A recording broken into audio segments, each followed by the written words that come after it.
Good evening, everyone, and welcome to today's session on Python programming. Good evening, Jeannie ma'am. Good evening. Ma'am, I have given you the rights. Okay.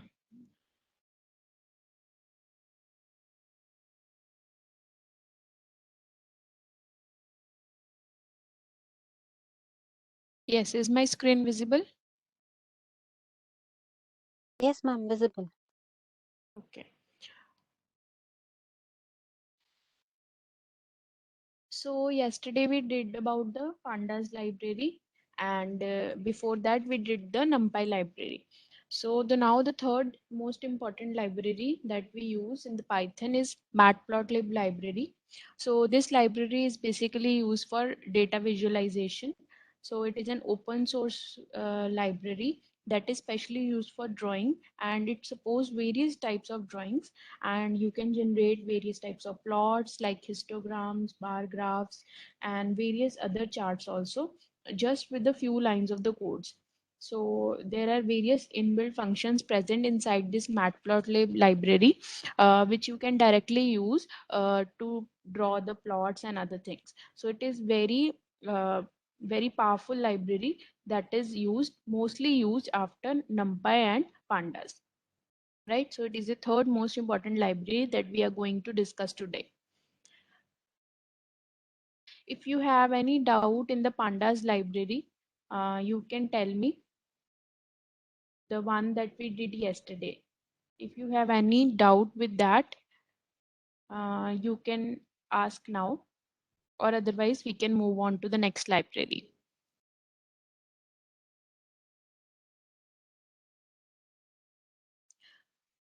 So with the matplotlib library, like we did in the NumPy and pandas, you have to first install this library if it is not available on your system. So to install the library, you have to use pip install command. If you are using an Anaconda version, you can install it using pip install matplotlib, right? And if it is already available, then we have to import the library before we can use its functionality, right? So, so first step is importing of the required libraries. So for matplotlib to work, we may require NumPy library as well as the pandas library for various array manipulations or for defining various variables that we require to perform the graphical operations. So I have imported the NumPy library. Import NumPy as NP. So NP is a aliasing here. Like I told you yesterday, you can give any name to it.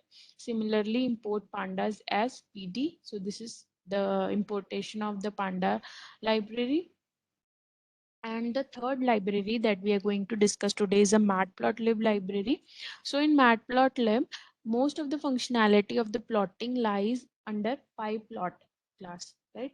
So instead of importing only matplotlib, we are going to import matplotlib dot pyplot. It means that we are using the pyplot plot functionality of the matplotlib, and we are importing it as plt.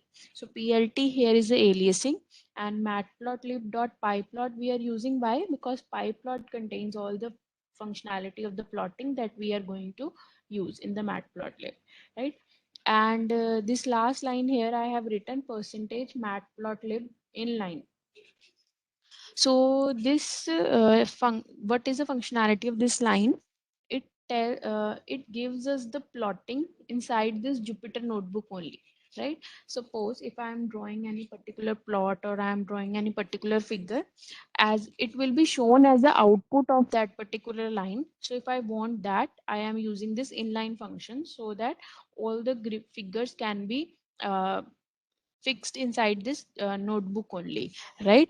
And if you're using, suppose, some other id, like suppose you're using spider instead of matplotlib, right? In that case, you don't need this matplotlib inline line, right? So you don't require that. You only require this in case of the notebooks like Google Colab and Jupyter. So in that case, you have to add one another line, right? Matplotlib inline. So this was all about importing the library. that for which we want to use it functionality for. Now let's suppose we'll try to figure plot some figure, basic figure, right? So if I'm going to plot some basic figure, we require two things. One is the x-axis and one is the y-axis, right? We need some data for the x values and we need some data for the y values, and then we can show a relationship between x and y, right? So same thing we are doing here. Let's suppose we have a x here. So instead of defining the x manually, what I am doing here is I am using the functionality of a NumPy library. So I'm calling np.linspace. So what linspace does it gives me, let me show you the output first. Sorry, we have to first import the libraries, then run it.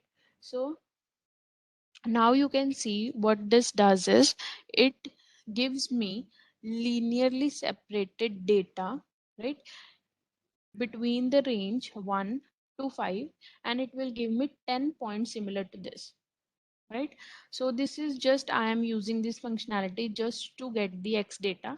You can take any x data that you want, right? And now I have taken the x data. What I now want is I want the y values, right?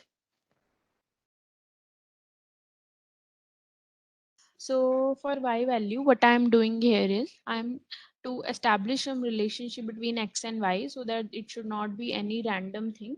I am just taking x square values in the y, right? To take the square values, what we do is we take the two multiplication signs. So this one multiplication sign means we are multiplying x by 2, but two multiplication signs means we are taking the square of the x square values, right? So if I run this, so you can see that we have got the square values here, right?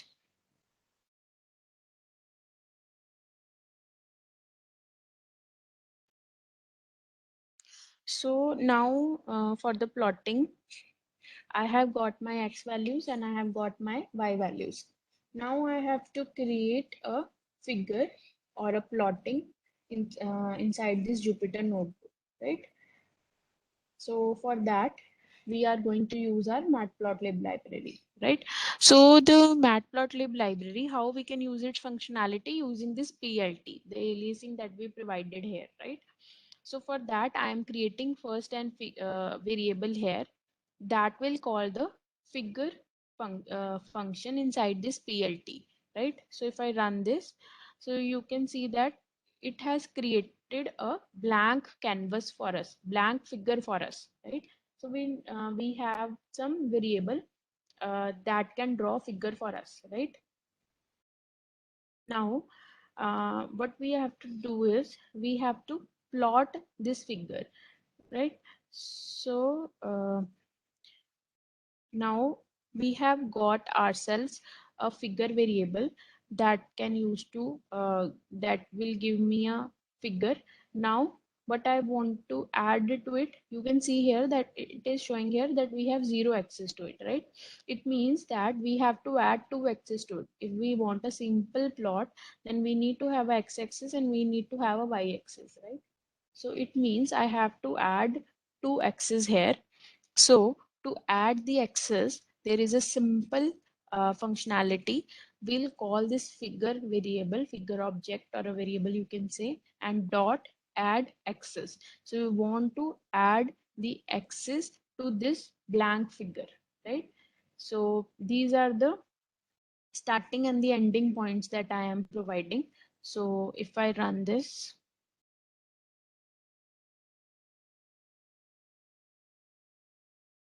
so you can see here that I have got a figure here, right? Similar to this, I can these are the axes that I have provided, right? This is the first axis, axis 1, that consists of x and y. Now suppose I want another figure inside a figure, right? So I can also do that also. So for that, what I have to do is I have to define the axis that I want to add inside the figure. So I'm using the same figure variable that I have created above. Now to the same figure that was having 0 axis, Now I am going to add axis for the first one, and then I am going to add axis for the second figure that I want inside the first figure.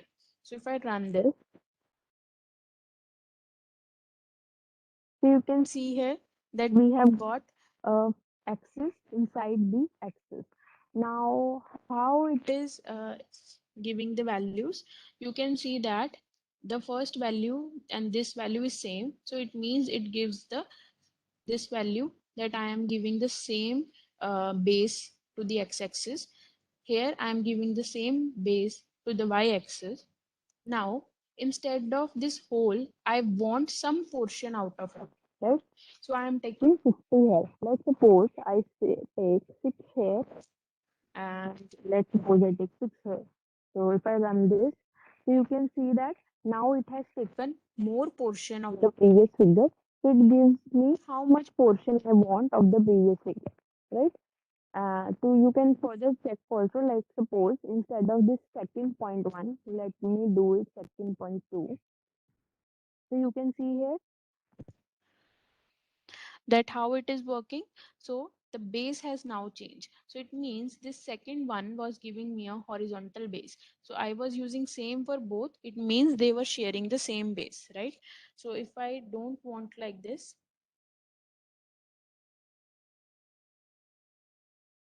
so we can change the base, right?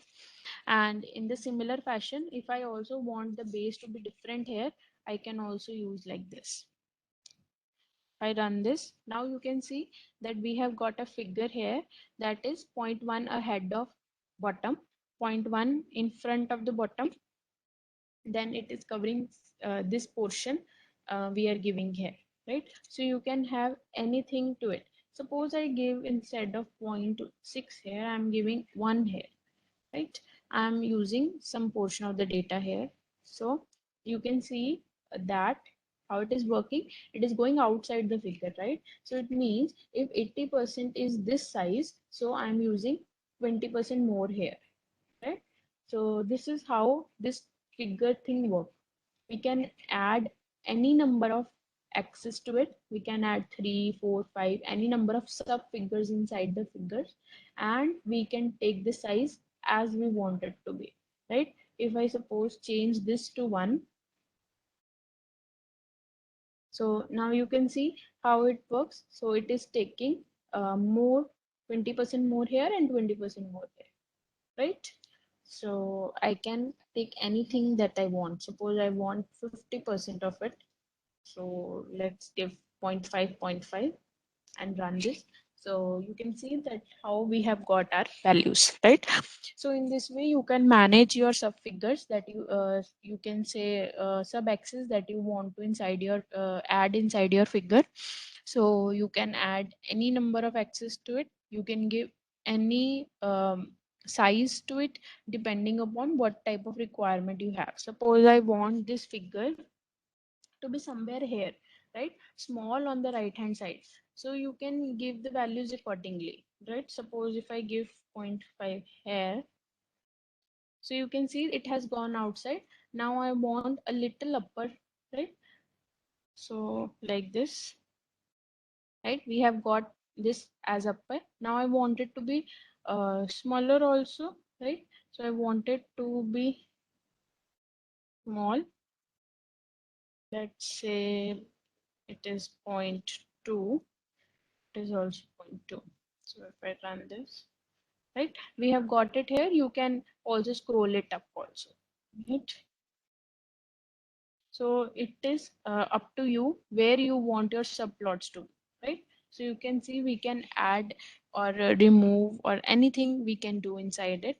It depends upon what I want. Suppose I want some graph here, then I want some graph here and some another graph here. So you can do anything like that by adding n number of axes to it, right? So this was the general creation of the blank canvas. Now we have just created the blank canvas, but we have not added the data yet, right? So if I want to add my data to this blank canvas, what I have to do is first two lines are same, right? That is plt.figure. and second time is the adding the x's to it. So we have added the x's here. Now, the third thing that I want to do is I want to add my actual data inside it, right? So for that, what I am going to do is my voice clear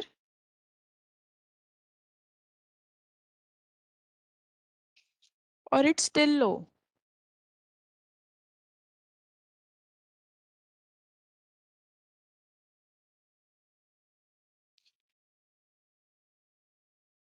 Yes, please. Is my voice properly audible? Okay. Okay, that's good. So we can move forward. And now what we are going to do is we are going to add the actual data to it. We have added the canvas. Now we want to add the data, right? So for that, we are using the simple functionality here.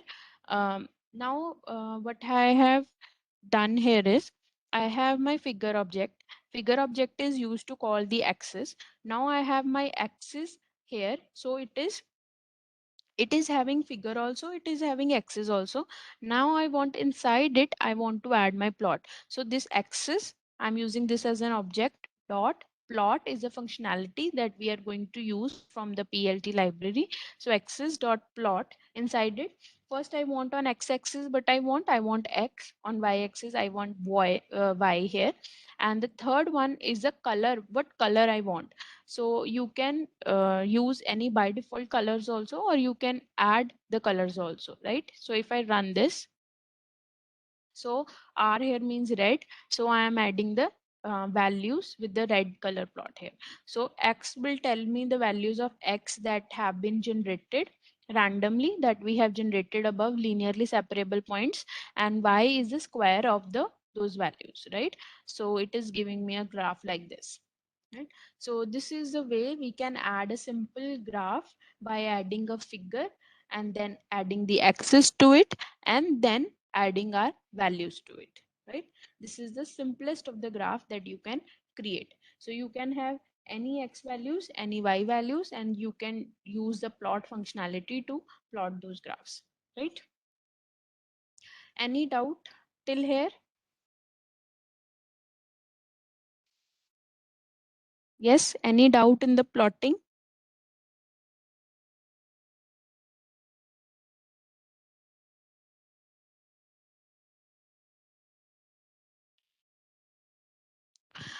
Okay, so moving on forward, next thing that we want to do is,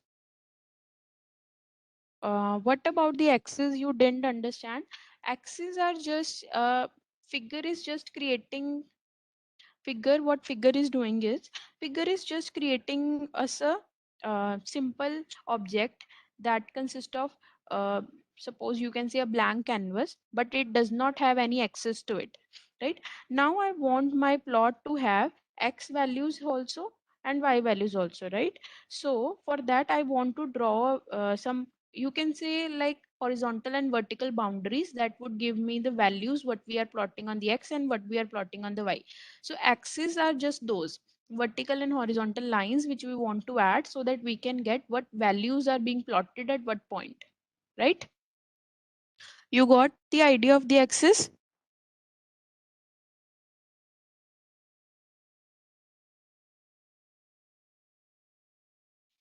Yes, is it understandable now or still not clear?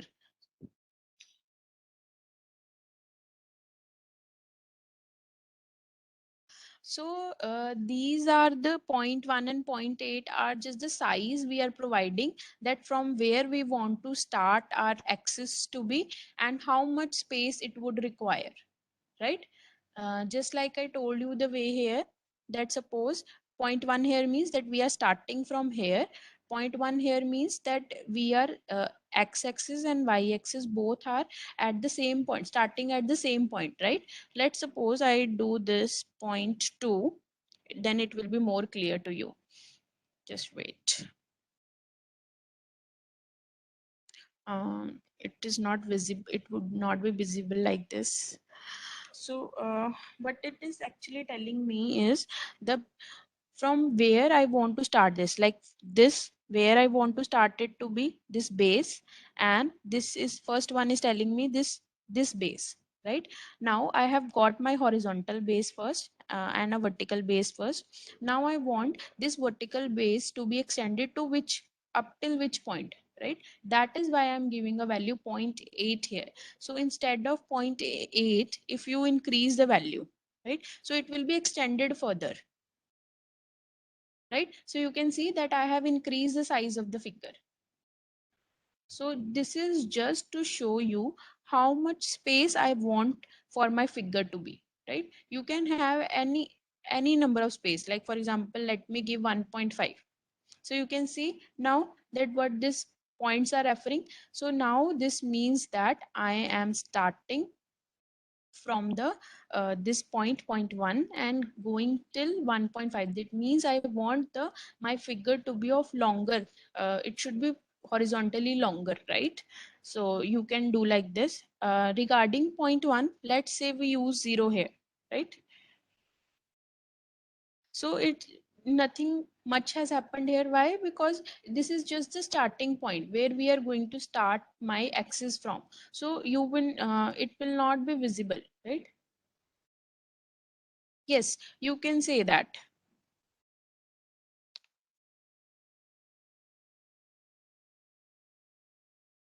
Okay, so you can say that it can be space.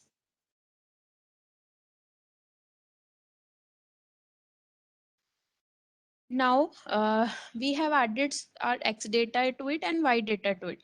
Now to make the graph more presentable, what I need is I need the x labels, I need the y labels, and I also need the title to give to the data so that it should tell me what it is plotting here, right?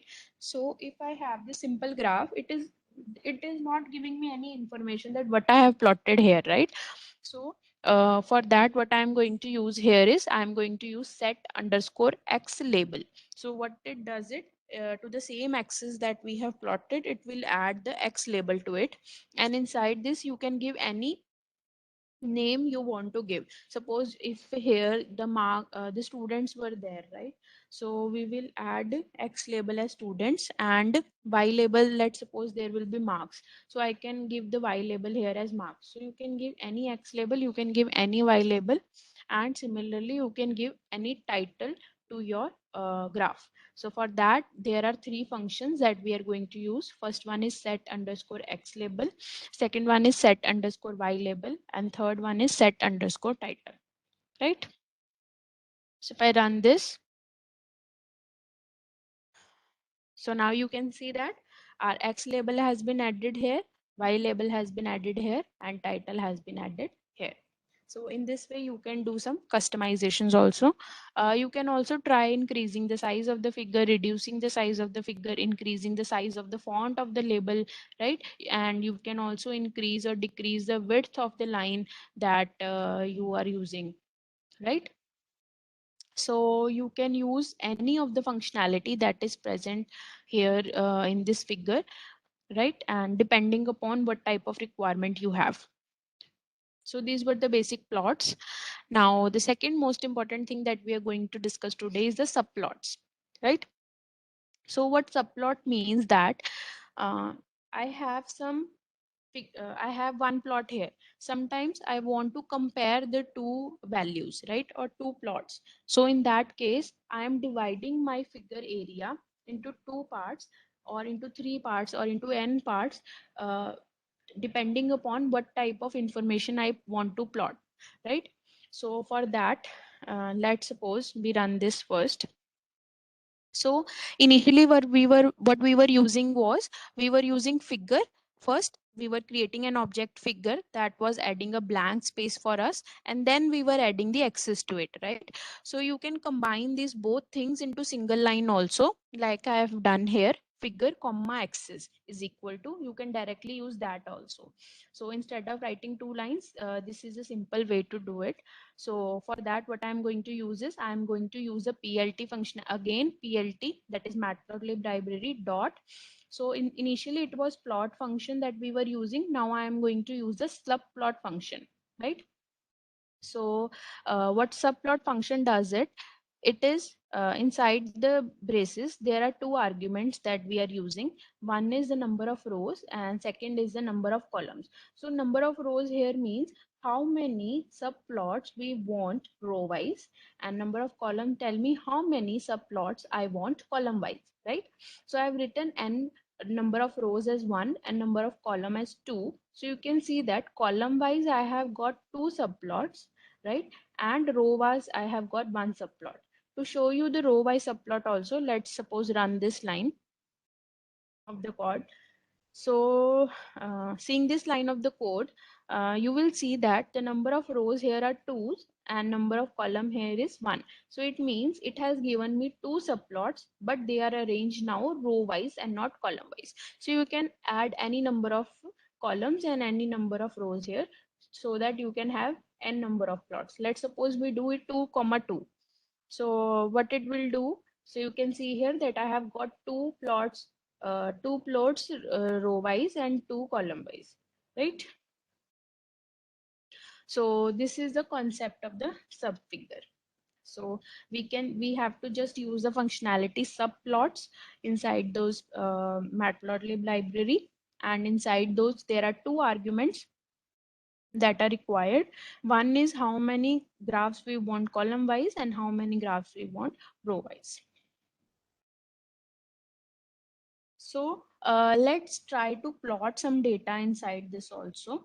So for that, let's suppose I am saying I am having one plot per row and two plots per column, right?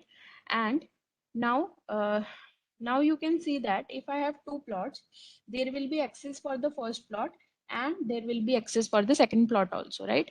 To call the axis for the first plot, what I'm going to use here is inside the braces 0. So it means it is giving here the indexing, that I am providing the indexing of the first plot that I am having, right? So first plot I am having, I will take the axis of that, and on that axis I am going to plot the data that is x, y, and I'm going to specify the color also here, right? That is, I'm using red color for this. Now to differentiate between the first plot and a second plot, let's suppose I'm taking the axis of the second plot, that is I'm taking the indexing of the second plot and I'm going to plot it, right? Instead of, let's say, on the x-axis, now I want to plot y, and on the y-axis I want to plot at x, and I'm going to plot it in the color blue. So in this way, you can have any number of axes. Now the number of axes will depend upon the number of graphs we have.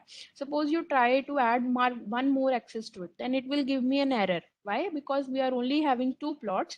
So it will be both plots will have one axis belonging to each, right? So I am going to add the axis depending upon the number of graphs that I am going to subplot, right? So now you can see easily here that I have plotted the first one. Initially x was here and y was here and the color was red. Next time I changed the values. So the you can see the shape of the graph reverses. Now it is bending upwards. Here it was bending downwards. So now the y is here, x is here, and I have plotted the data in the blue points, right? So in this way, you can have any number of subplots that you want, and you can have any number of arrangement that you want it to have. So this was the basic concept of the subplots, right? Now, just like the way I did in the previous simple plotting, I want to add the labels to it, right? I want to add the title to it. So we are going to use the same thing, just the difference will be there in the indexing. There only one axis was present. So one axis here means you can say one space was present. So I was just using axis dot set underscore x label, but here we are having two, so we are going to provide the index, that is to which index we want which label. So in the initial index, x label consists of x values and y label consists of y values, and in the second the x label consists of y values, and it was reversed, right? So you can use the indexing here, that is on 0 I want my X label to be this, on 1 I want my X label to be this, right? So in this way, for each plot, each subplot, you can have the X labels, you can have the Y labels, and you can also set the title. So if I run this, so now you can easily visualize, right? Initially X was here, Y was here, then Y shifted to this and X is there, right? And we have the first subplot title here and second subplot title here. So in this way, you can add the n number of subplots, you can add the labels to it, you can add the titles to it, right? So the one problem that you must have seen here, that the X is going inside the label here, X is going inside the first graph, right? So there is some problem of the you can say the space problem is there, right? So for that, there is another functionality inside the PLT library, that is plt.tight layout. What it does, it gives the best layout possible for the subplots, right? So if I run this, so you can see now that the space has been increased and the label has been properly set, right? So in this way, you can add various functionalities that are they're also present, like you can increase the size of the subplots also, right? It depends upon you how much space you want to give to each subplot, right? Any doubt in this? So these were the subplots that was the second important thing in the matplotlib library.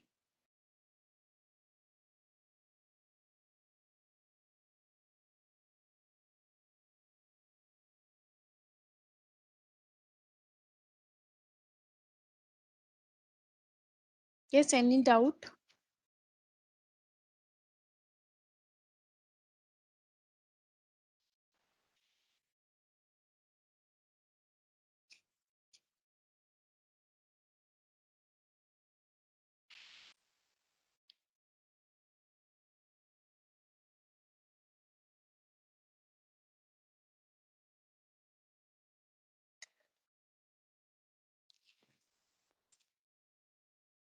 Okay, so I don't think anybody is having any doubt.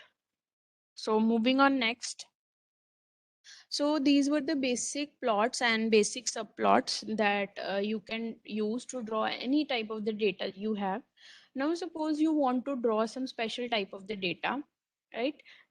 You want some particular information to be properly visible, right? In the Excel sheet, like we draw various types of plots. So that, so you can use that also. It is very simple to draw different types of plots here, right? So let's start with the basic plot, that is a bar graph. So bar graph presents the data in the suppose you want your data to show you the height or the length which is proportional to each value, right? In that case, bar graph is important, right? So it is specially used where we want our values to be associated with some heights or length. So this is the first and basic type of graph that we are going to use, right? So now for the bar graph, we need some x-axis also and we need some y-axis also.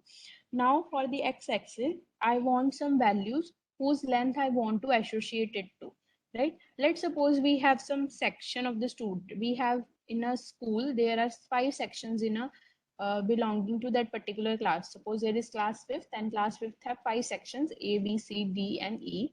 And I want to see how the number of students varies in each class, right? So I have a value that is the sections that we have, and I have the number of students that are present inside each section. So I want to correspond my section name to the number of students, right? So number of students will tell me the length, right? The height that I want, length or the height that I want in a bar graph. So x-axis should be the sections, that is you can say the classes or the divisions that you want to have. and the y-axis will give me the numbers, the actual numbers belonging to each section, right? For that, this figure, we are first adding the blank canvas here using the fig function. Then I am adding the x's here. So initially it was, I was using here 0 0.1, 0 0.1, 0.8, 0.9. So you can use any number here, I already told you. So I am using here 0011. You can use anything extra if you want, right? And then on the x-axis, now I want some values, some classes or some differentiation on which I want my values to be divided into. So let's say we have a list, a section that consists of the 5 sections, that is A, B, C, D, and E. And we have another list that is students, that tell me how many number, that is how many, or you can say the number of students that are present inside each section. Let's say we have 40 students inside A section, 50 students inside B section, right? So in this way I have the number of students inside each section. Now I want to present the bar graph for this information. So for that, initially we were using, like suppose ax is the axis that we are creating, so we were using ax dot plot function, right? So instead of plot function here, what I am going to use here is, I'm going to use the bar function here, bar. Bar will give me the bar graph, right? So it is a functionality that is already present inside the matplotlib library. So ax dot bar, so using that, on x-axis I want the section, and on the y-axis I want the students, number of students, right? So x-axis I am giving here, then y-axis I am giving here. You can use plt.show, or you may skip also. It will be still visible, right? So if I run this, so now you can see the graph here. So these are the sections we want our data to be divided into, and for each section I wanted some visualizations to show me the number of students that are present inside each class, so that we can tell which section has more number of students, or which section has the least number of students, so we can make some manipulations to it depending upon whatever the problem is in hand is. So you can see here the A section consisted of 40 students, so the line ended at 40. B consists of 50, right? C 30, and D consists of 60, and E consists of 20. So this is the bar graph that, and this is how we plot it in the Python, right? Any doubt in this graph? This is the basic graph that is mostly used, right? There are various other types of graphs, like there are histograms present, there are scatter plots, pie plots, right, pair plots, and so many other types of graphs are available. So it depends upon what type of problem you have in hand, and it also depends upon how you want your information to be visualized, right? So depending upon the visualization that you want, you have to select the graph. Let me show you the one more thing here. Yes. So this is the documentation of the matplotlib library. So you can just write matplotlib documentation and it will be there. And from there you can open this gallery. So matplotlib has provided a very beautiful, you can say, the documentation that consists of all the details that you want inside your graph too, right? So you can draw any type of graph. You just have to see the gallery here. You can like suppose you want this particular horizontal bar chart, right? So just click on this, right, and it will give you the code associated with it, right? So you can download this code also, or you can directly use this code also. So it has very good documentation provided, so you can, depending upon what type of problem you have, you can see what type of data would be what type of visualization would be best suited for you, and based on that you can use any functionality present, and you can just directly use the code which is there and just change the values inside of it, right? Just like I saw you here in the horizontal bar chart. So you can save this link, right? And you can use it to draw any types of graphs. Like you can see here that I have bar graph. This is a stacked graph, right? I have grouped graphs here. Like suppose I want to differentiate between two values also. Different sections are there. Let's suppose different sections are there, right? But inside sections I want to differentiate between how many girls are present and how many boys are present inside of that particular section. Inside in that situation you can use this grouped bar chart, right? Suppose this will tell you the number of boys in section A and this will tell you the number of girls in section A, right? And similar to other sections also. So you can use this grouped chart also. You can, if you want, suppose something to be drawn horizontally, you can use here. This is, I don't think you will require now, for now, right? There are other categorical variables, plottings that you can use. You can plot some type of signals here or two signals here, right?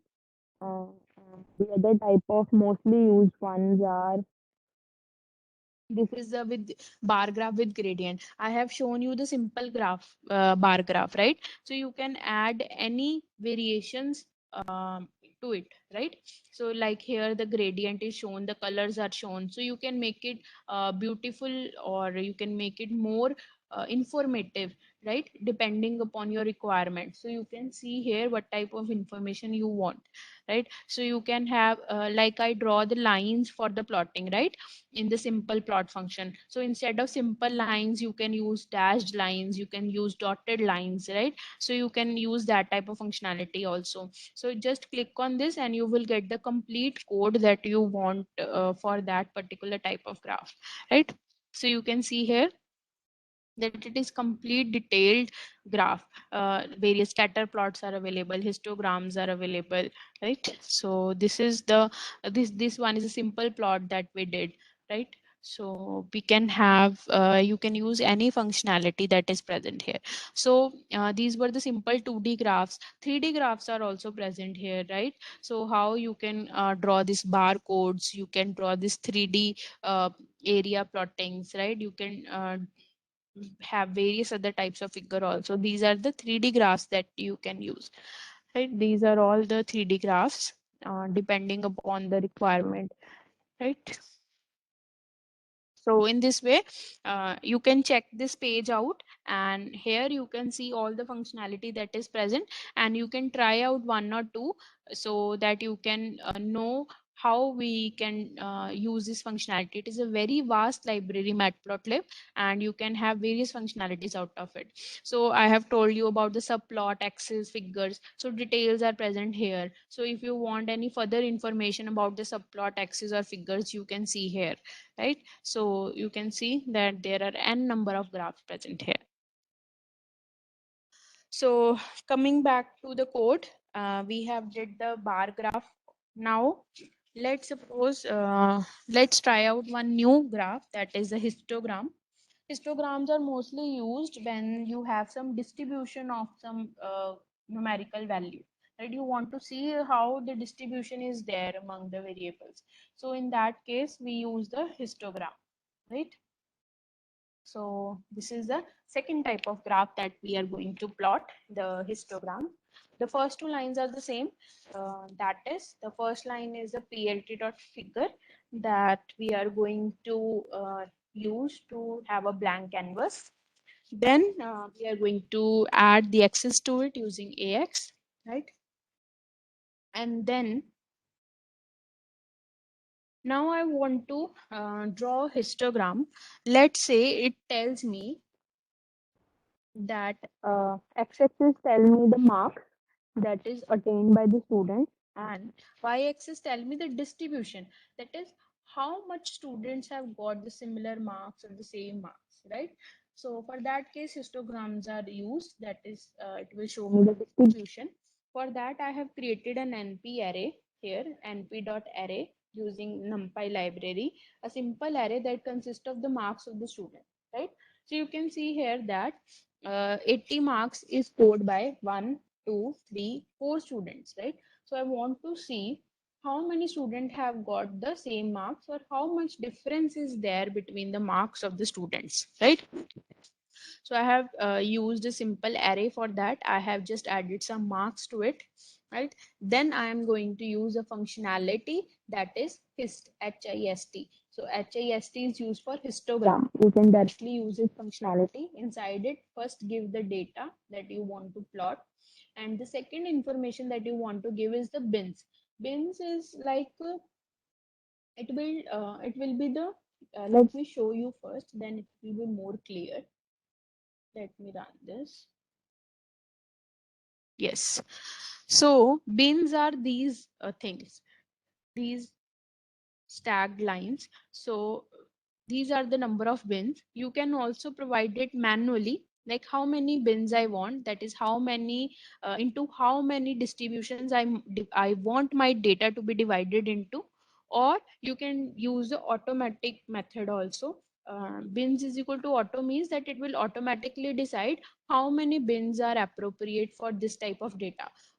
Or you can say how many distributions are required for this type of data. So it will automatically decide that and automatically plot that. You can also give this manually also. If suppose you want certain type of analysis, then you can give the number according to your need also. Then I am going to add the title to it, that is the histogram title. I am going to add the label to it. That is, let's say, the X label shows the marks, and Y shows the number of the students that are there, right? So you can see that 80 around 80 we have the 4 students distributed here, right? So this is the histogram that we can use to show the distributions, right?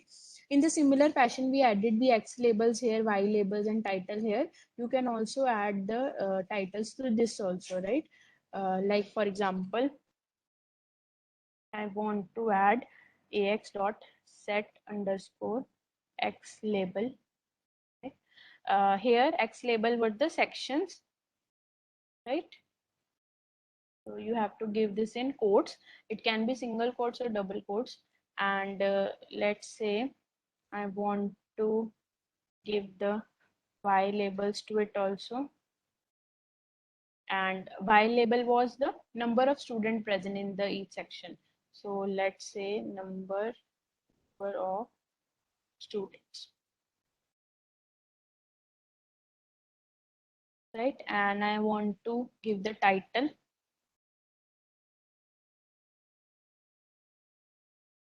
Let's say the title is that it is a bar graph.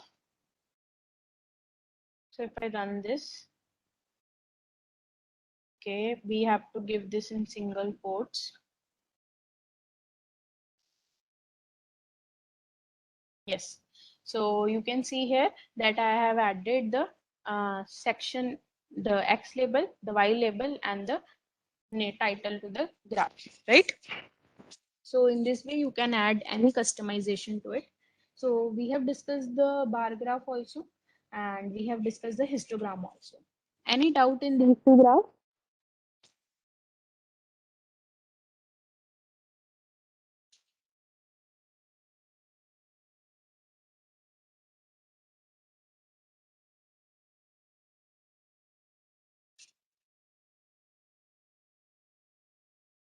So the next type of graph that we are going to discuss are the scatter plots, right?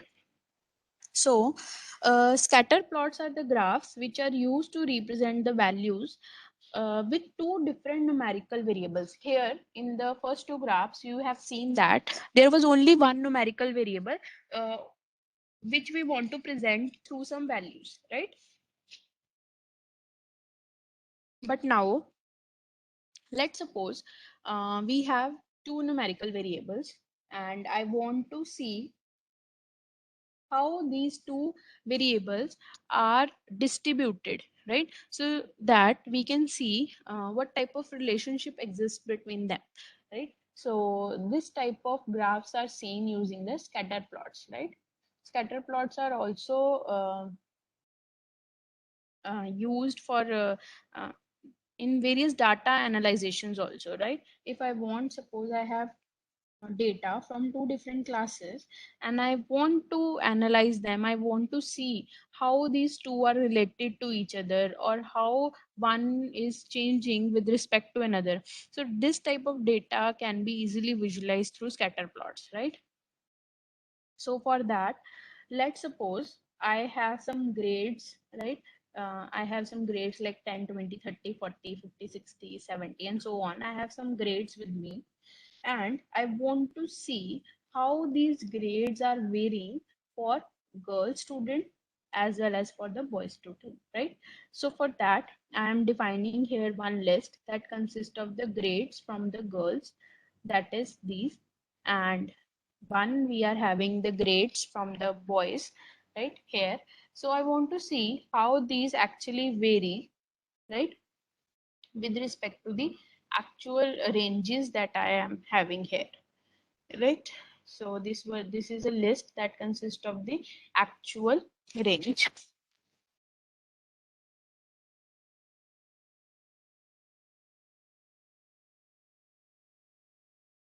So now these two lines are the same. That is, first we are creating a blank canvas, and then I am adding some axis to it, right? Now let's suppose we plot the scatter plot for the grades of the girl student, right? And for that, we are going to use a functionality of the matplotlib, that is scatter. We can directly use this functionality ax.scatter. Inside this, we are providing the actual range, that is at 10, what range of grades are there for girls. So, and then we are providing the girls grade that we want and the color that we want to give. Now, if suppose I run only this portion,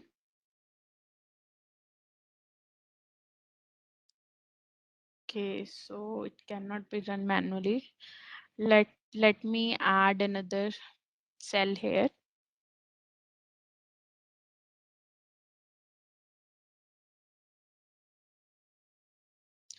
If I suppose only plot this, right? So you can see here that with the each range, I have given the grades that are present with the girls, right?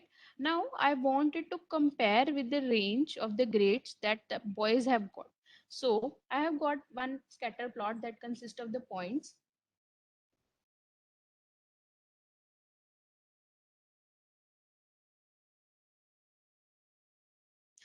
Just one Yes, I have plotted for the girls' grade. Now I wanted to compare with the boys' grade.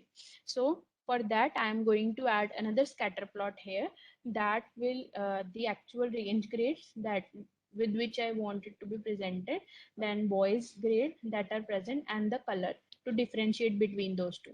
And we are going to use the same scatter functionality here, right? And similar to the way we did above, we can add the titles also, we can add the X labels also, and we can add the Y labels also, right? So if I run this, I've already run. So you can see that at 10th, there are the girls grade are 83 and the boys is 80. So it means there is no much difference between them. But here you can see the difference between the two grades, right? So if I want to see this type of relationship or this type of difference, I use the scatter plots, right? So you can directly use as you have seen now, just you have to change the name of the function that we are using, and in that way you can use any graph that you want. It just depends upon what type of problem you had or what type of representation you want for your data to have, right? So this is the scatter plot. Any doubt in the scatter plot or any other plots that we have discussed?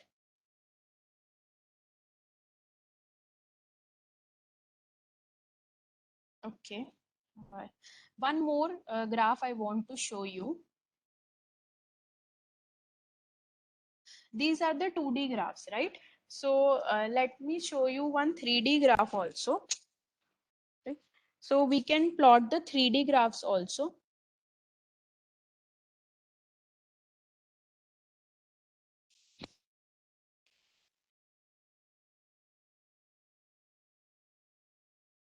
3D graphs are mostly not that much used for you. But let me show you one functionality here. So for that, you need to have another library.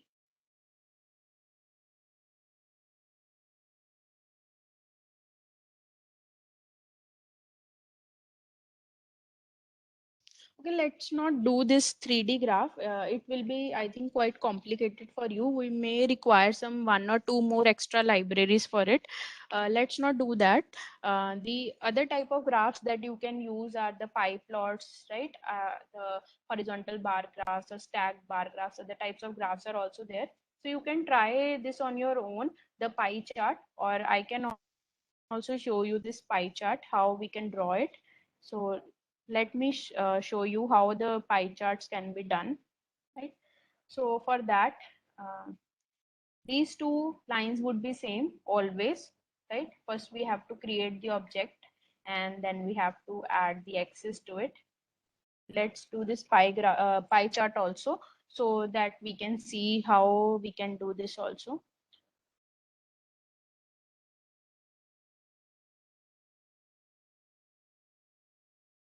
So for this, let's suppose we have various languages that are present, like we are doing Python here, there is C, C++, Java, Python.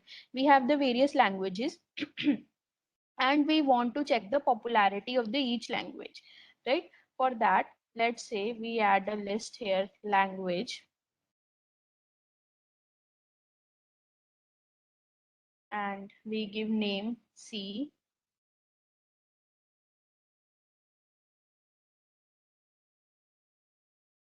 C++,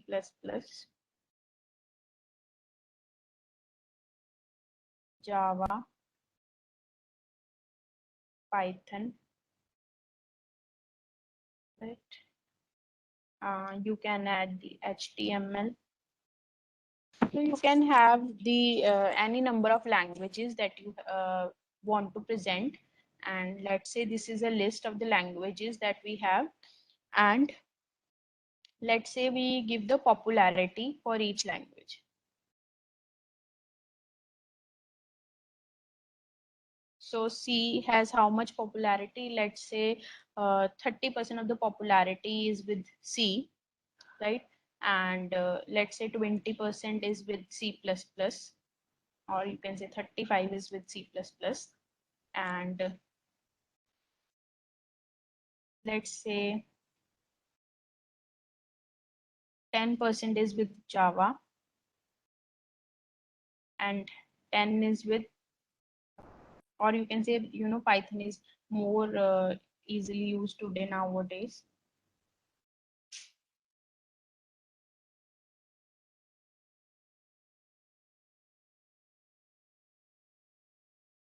Let's say we have 15% for the Python and last 10 for the HTML. Let's hope it is complete, right? 100%, or you can check, right? So now, yes, so you can see I have not added the data yet, so it is blank canvas. Now let's add the data to it. So ax dot, for this we have to use a functionality using pie, PIE. We are using pie plot here, right? We want to plot the popularity,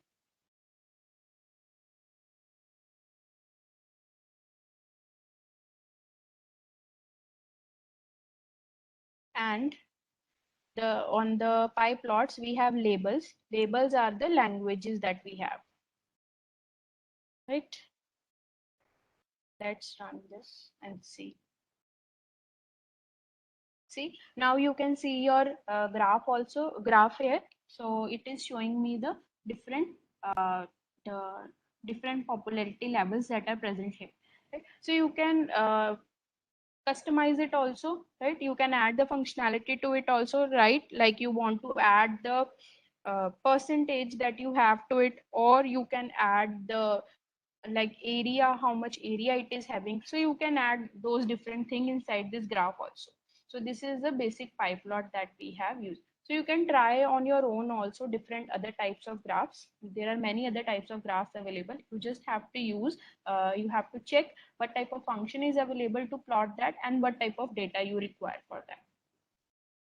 That's it for the Matplotlib library. If you have any doubts regarding this, you can ask.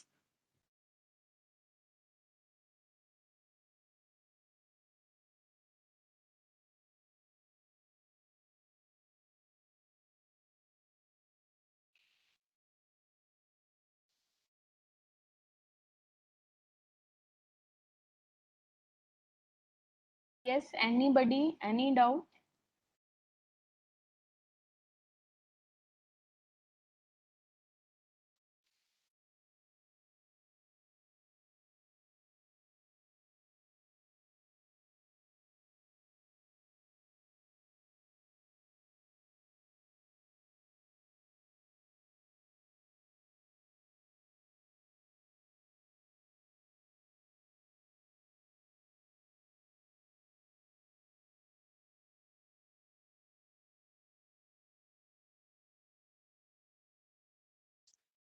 You can unmute yourself and ask questions if you have, because this will be the last session for Python.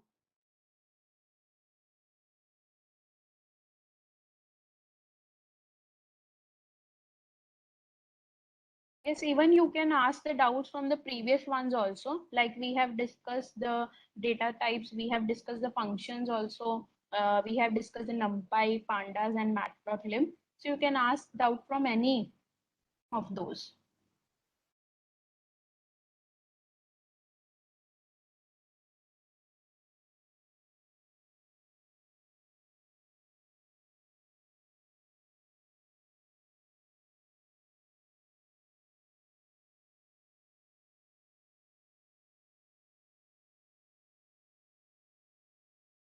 No, I think we are left with the sessions. Uh, the last session for the Python, but it is still left. But I think Sakshi ma'am will be better able to tell you about this. It's the last session for Python. We will be continuing with IoT from tomorrow. We'll have 2 sessions on IoT. Tomorrow and day after tomorrow.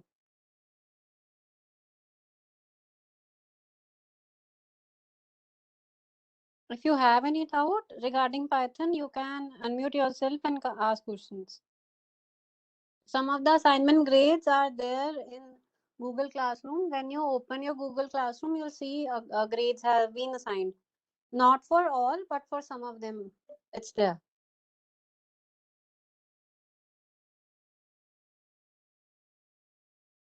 Like you today mentioned where our assignments have been uploaded now.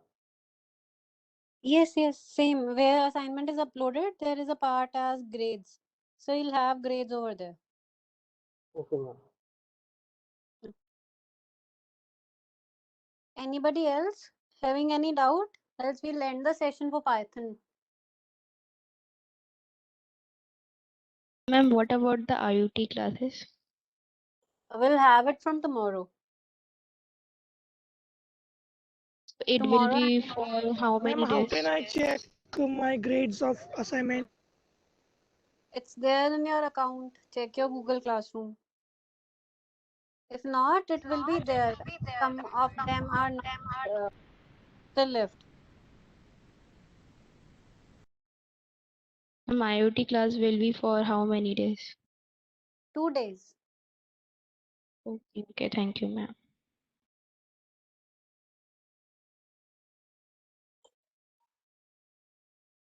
So if you don't have any doubt, then I think we can end the session over here.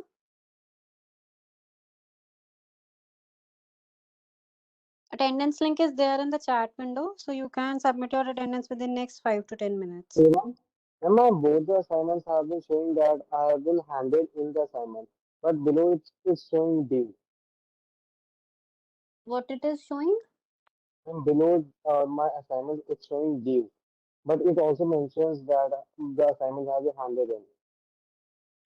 I wait. I'll check yours. By tomorrow, Okay. I'll check and reply back. Okay, ma'am.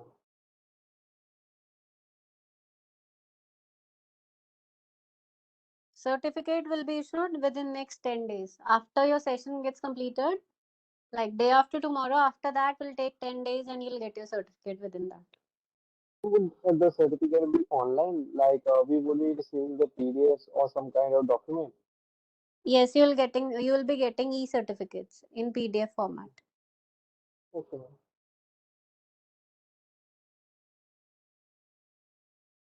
Grades are there in Google Classroom. Wherever you have submitted your assignment, you will see one part as grades over there. If not, some of them are still left for grading.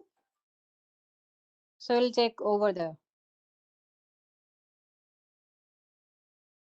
Yes, some are still left. If you didn't get it, you'll get it that. Your grades will be there in your accounts.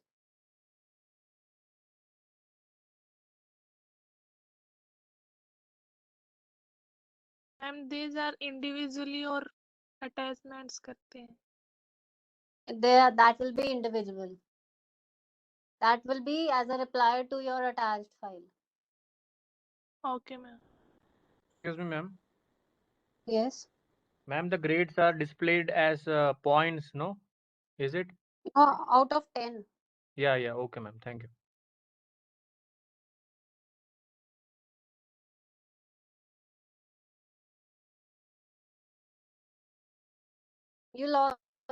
Others who are left, they'll get their grades soon.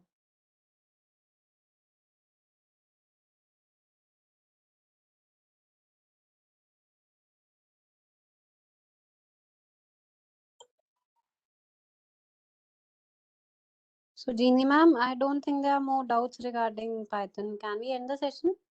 Yes, sure. Thank you, everyone. Thank you, ma'am. Thank you so much, ma'am. Thank you so much, everyone, and do submit your attendance within the next 5 to 10 minutes. Hello?